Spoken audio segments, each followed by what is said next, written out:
في يوم من الأيام، في سنة من السنين، كنت بشتغل في المعادي وأنا كنت قاعد في شبرا الخيمة.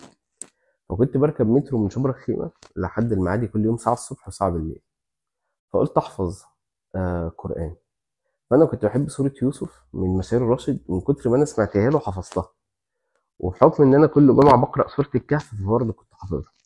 وقلت خلاص هوصل ما بين يوسف للكهف. كان في صورة معلقة في قلبي جامد جدا، هي سورة النحل. السورة ديت اللي احنا واخدين منها الآية: من عمل صالحا من ذكر وأنثى وهو مؤمن فلنحيينه حياة طيبة. هي الحياة الطيبة دي. السورة دي فيها كم معاني مش طبيعي. سورة فعلا بطعم العسل بتاع سورة النحل، بتاع النحل. سورة آياتها جميلة فوق الوصف. تخيل إن ربنا بيقول لك: أنا بطلع لك اللبن منين؟ من بين فرث ودم، بطلع لك لبنا خالصا سائغا للشاربين. يعني أنا في يوم كنت نايم، صحيت، كان الشيخ محمود خليل الحصري بيقرأ: وأوحى ربك إلى النحل. اقسم بالله كاني بتفرج على مشهد فيلم. ربنا بيقول للنحل بقى: انت هتمشي فين وهتعمل ايه وهتاكل ايه وهيطلع من بطنك شراب فيه شفاء للناس. كنت بصلي بوالدتي وبقول: ضرب الله مثلا عبدا مملوكا لا يقدر على شيء وهو كل على مولاه اينما يوجهه لا ياتي بخير. والدتي بتصلي معايا راحت قالت: يا ساتر يا رب. الصوره من كتر ما معانيها حلوه بجد تحسسك، الصوره دي تحيشك احساس جامد كده. فقلت اروح لشيخ بقى اظبط القرايه.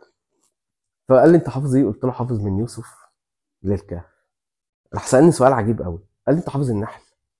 قلت له: اه دي جميله حبيبتي. قال لي: انت حافظ سوره النحل؟ قلت له: اه دي احسن سوره فيهم كلهم. قال لي: يا ابني انت حافظ سوره النحل؟ قلت له: في ايه يا شيخ محمد؟ اه حافظ سوره النحل. قال لي: يا ابني انت عارف العلماء بيقولوا ايه؟ قلت له: بيقولوا ايه؟ قال لي: لا يحفظ النحل الا الفحل. انا مش عارف هو يعني هو كده شتيمه ولا حاجه حلوه، مش عارف. الكلمه تحمل معنيين. قلت له: ايوه يعني ايه؟ قال لي: يا ابني سوره صعبه جدا، دي اياتها ما حدش بيعرف يحفظها، اياتها متشابهات تعرف يا شيخ محمد، والله العظيم انت لو كنت قلت لي الكلمه دي قبل ما احفظ والله ما كنتش حفظتها. بالله عليك لا تقرا سوره النحل، هتحس بمتعه مش طبيعيه. والله انا اكتر توصيف في قلب سوره النحل: هي سوره حلوه، حلاوه العسل اللي بيطلع من النحل. بس يا حاج ابراهيم.